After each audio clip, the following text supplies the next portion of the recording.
There was no gunshot in the middle of the night, no sign of forced entry, no stranger running away in the dark.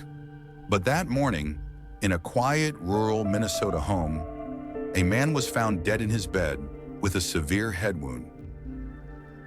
Outside, his wife sat dazed with minor injuries and a story of a horrific break-in. The case quickly attracted attention. A normal family, a gentle husband, a well-respected nurse. But as the police began investigating, the familiar picture began to fade. There was no sign of forced entry. No property was missing. And the wounds on the wife were too superficial to be from a real attack. A few days later, the truth was revealed. Jennifer Nibbe was the one who had attacked her husband in his sleep. She faked the scene, injured herself, woke up her 16-year-old son, and called 911 as if she were the victim. This was not a serious crime committed in the heat of the moment. It was a cold, calculated crime, with financial motives, an affair, and a gun that had been a love gift. And then, what was most chilling was not the serious crime, but the calmness that followed, as if she had prepared herself to play the role of a pitiful victim to the very end. Jennifer Lee Nibbe, born in 1977, is a longtime nurse and single mother of a 16-year-old son, Brady. She was once considered a strong, hardworking, and responsible woman, especially after many years of raising a child alone.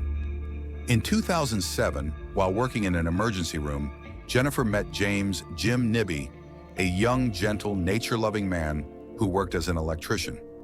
Jim is 6 years younger than her, has never been married, lives a simple life, and is loved by everyone for his gentle, quiet, but sincere personality.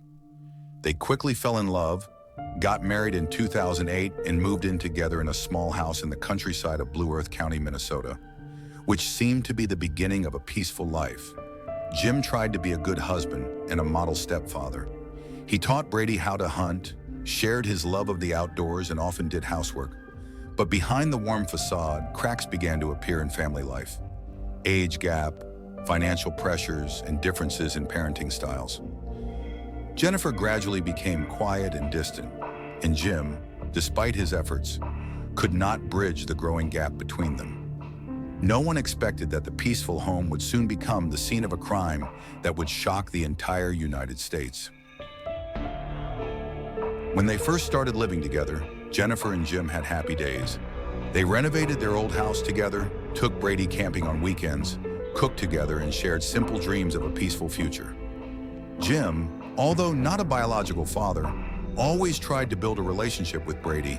He taught him how to use a shotgun and went shooting rubber bullets in the backyard. But it was from there that the differences began to show. Jim worked hard but still had a small income.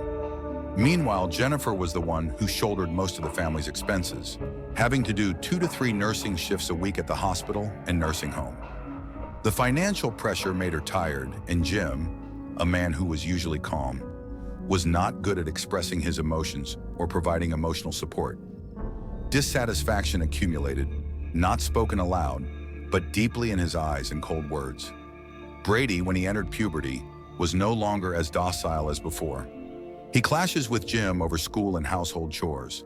Jennifer is caught between two men, a quiet husband, a rebellious child, and increasingly isolated in her own family.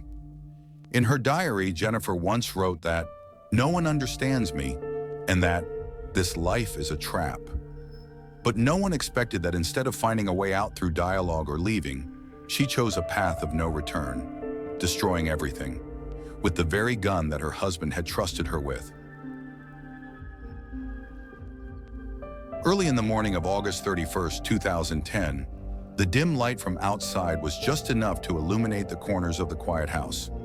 Jennifer got out of bed in silence. She knew she had to be quick, but also careful about every detail. She went to the ammo cabinet, took out a round and loaded the shotgun, the same gun Jim had bought her not long before. She didn't shake. Maybe it was the drugs. Maybe it was because she had pictured this scene in her head so many times. The gun was placed against the sliding glass door, where they had practiced shooting together yesterday. Jim was still fast asleep, lying on his side, his back to her. Jennifer walked over to the bed. She gently pulled up a thin fur blanket, covering his shoulders. She placed the barrel of the gun against the edge of his shoulder, as if it were just a light touch. But in that moment, all boundaries were erased. She fired the gun. The only sound in the sealed room was a dull explosion. And then, absolute silence. Jim had no chance to fight back. He died of a severe head injury, the exact spot Jennifer had been shown during shooting practice. After a few seconds of standing still, Jennifer began acting like a victim. She used a knife to make fake wounds on her legs and scratched her neck and arms. Then she pulled out a piece of string from the kitchen, a kitchen knife, and shuffled chairs and furniture. When everything was ready, she woke Brady and called 911, beginning the biggest role of her life. Early on the morning of August 31st, 2010, Blue Earth County Police received a call from Jennifer Nibbe, reporting that an intruder had attacked her husband, Jim Nibbe, in their bedroom. When officers arrived, Jennifer and her son Brady were hiding in the basement. She said she had been assaulted with a sharp object and was lucky to escape. The police immediately cordoned off the scene. They found Jim lying face down on his bed, covered in a thin blanket, dead from a severe head wound. There was no sign of a struggle or resistance. The first thing that made them suspicious, there was no sign of forced entry. The windows and doors were intact. Nothing in the house was missing. A kitchen knife, a rope, and a few other items were in disarray, as if someone had intentionally created a chaotic scene. However, the trail was too clean, with no strange DNA or unusual footprints. Jennifer had some minor injuries, not life-threatening, but the doctor determined that they were superficial, manageable, and not consistent with an actual attack. The autopsy concluded that Jim had suffered a serious injury at close range while he was sleeping. The bullet wound matched the shotgun in the house, the same gun he had given Jennifer to go hunting with. At that moment, suspicion began to shift. Had the killer never left the house? From the very beginning, investigators sensed that Jennifer Nibbe's story did not fit. A break-in with no signs of forced entry, a wife who survived with superficial injuries, a scene that seemed staged rather than broken into by an actual intruder. The inconsistencies began to emerge in Jennifer's testimony. She claimed to have been subjected to sharp-point injuries and rope restraints, but the doctor confirmed that there were no injuries consistent with restraint or dragging. The rope was found to be completely clean. No blood, hair, or signs of actual use. The police began to examine Jennifer's phone and computer records. From there, a string of affectionate text messages emerged between her and Greg Nielsen, Jim's ex-boyfriend and former best friend. In these messages, Jennifer expressed loneliness, frustration in her marriage, and a desire for a new life.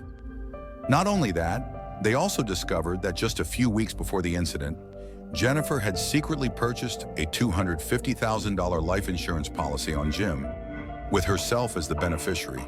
A clear financial motive gradually emerged. Brady, the 16-year-old son, was also called to testify separately. He said he had fallen asleep in the basement and only woke up when his mother called. Notably, Brady initially said he was the one who called 911, but later confirmed that it was Jennifer who made the call. This contradiction made the police suspect that he had been unwittingly dragged into the drama by his mother, and Brady himself gradually felt the cold truth. During the first few days after the murder, Jennifer was cooperative but maintained her victim status. She cried, looked miserable, and even told the press that she was lucky to be alive. But as time went on, her behavior became increasingly unnatural. She never shed a real tear, never asked about the results of the investigation, and always tried to avoid mentioning Greg or the finances. On September 10th, 2010, when there was enough evidence, the police officially arrested Jennifer Nibbe on charges of second-degree aggravated assault. She was arrested just 2 days after Jim's funeral, when her friends and family were still in shock. Jennifer did not resist. She remained silent when handcuffed, did not complain, and did not say anything to her son. At that moment, a mother, a nurse, a wife completely collapsed, revealing her true face. The perpetrator had staged a serious and sophisticated crime, but could not escape justice. In the interrogation room of the Blue Earth County Sheriff's Office, Jennifer Nibbe sat alone, her hands clasped together, her eyes staring into space. The investigators didn't press her right away, letting her feel the pressure, a tactic familiar to those who feel guilty. After a few hours, they entered the room. They started gently, going over what they already knew, what Jennifer had said, and what didn't match. When asked about Greg Nielsen, her ex, Jennifer was evasive. But when confronted with printouts of intimate text messages and selfies, she began to crumble. Jennifer tried to play the victim. She insisted that Greg had nothing to do with it, that it was just speechless words of encouragement between two old friends. But when the police brought up the life insurance information, the lack of evidence of a break-in, and Brady's conflicting statements, Jennifer began to shake. Finally, after more than 6 hours of questioning, Jennifer broke down, cried, and confessed everything. She said she had taken painkillers the night before to build up her courage. Jim didn't deserve to die, but she had no way out. She described loading the gun, entering the room, covering it with a blanket, and firing the gun while Jim slept. Every detail matched the scene. Jennifer admitted to creating fake wounds to her legs, neck, and arms. She got rope from the garage, knives from the kitchen, and shuffled chairs and tables to create a fake scene. She insisted Brady was completely clueless and just a little boy who got dragged into this horrible thing. With a clear confession, the police began to build their case. They extracted all the text messages between Jennifer and Greg Nielsen, including passages expressing their intention to start a new life and planning to meet just days before Jim died. They also obtained a $250,000 life insurance policy that Jennifer had signed less than a month before the murder, with her as the sole beneficiary. Forensic experts confirmed that the bullet had come from a shotgun in the house, matching the victim's wounds in Jennifer's confession. The physical evidence, the rope, the kitchen knife, the gun, the location of the body, was photographed, sealed, and filed. A map of the crime scene, the autopsy report, and even the recording of the 911 call were also filed as evidence. In addition, investigators interviewed neighbors, co-workers, and the victim's family to clarify marital conflicts, financial pressures, and signs of Jennifer's mental instability in the weeks leading up to the crime. The case file was completed in less than 3 weeks, with all the pieces of the puzzle pointing to one person, Jennifer Nibbe, the serious perpetrator in a nurse's uniform. On July 9, 2012, nearly 2 years after the murder, Jennifer Nibbe appeared in Blue Earth County District Court on a charge of second-degree felony assault. During her previous incarceration, she had not appealed the sentence or shown any public remorse. But when she stood before the judge, Jennifer unexpectedly entered a plea deal in exchange for a 25-year sentence, avoiding a life sentence. The trial was brief, but it was suffocating. Many of the victim's family members were present, including Jim Nibbe's parents, siblings, and friends. The victim's sister, Leslie Johnson, wept during her testimony, saying that Jennifer had not only killed her brother, but had also robbed her of her faith in humanity. Jennifer sat silently throughout the trial, wearing an orange prison uniform, her hands resting on a small Bible. When she was allowed to speak, she choked up and said, "I understand that his family cannot forgive me, and I cannot forgive myself." However, for Jim's family, those words came too late. They condemned the 25-year sentence as unworthy of this serious, cold-blooded violation of the law. They called Jennifer a traitor, a cold-blooded criminal disguised as a good wife. The court ended in silence. Justice, although served on paper, no sentence could heal the wounds in the hearts of those left behind. The Jennifer Nibbe case is not just a family tragedy. It is a deep wound in the hearts of those who once believed they knew her. Jim Nibbe, a gentle man who loved nature, loved his wife, and tried to be a good father to a child who was not his biological child, died in his sleep. He had no chance to defend himself and could not understand why the wife he trusted chose to end his life in silence. Brady, a 16-year-old boy that year, not only lost his stepfather, but also lost the mother he once believed was the safest place. His entire adult life would be haunted by that morning, the morning he woke up, not knowing that everything familiar was about to collapse. Jim's family, who had welcomed Jennifer as their own, were now left with only anger and bitterness. They had not only lost a loved one, but also lost faith in justice. For them, a 25-year sentence is too light compared to the price of a human life. From a nurse who saved people, Jennifer became a perpetrator disguised as a good wife, leaving a chilling message. The perpetrator of serious crimes sometimes does not hide in the dark, but sits with you at the dinner table, sleeps in the same bed with you every night. This case is a warning. Never ignore the signs of cracks in a relationship, and never stay silent in the face of insecurity, because sometimes that silence is what abets tragedy.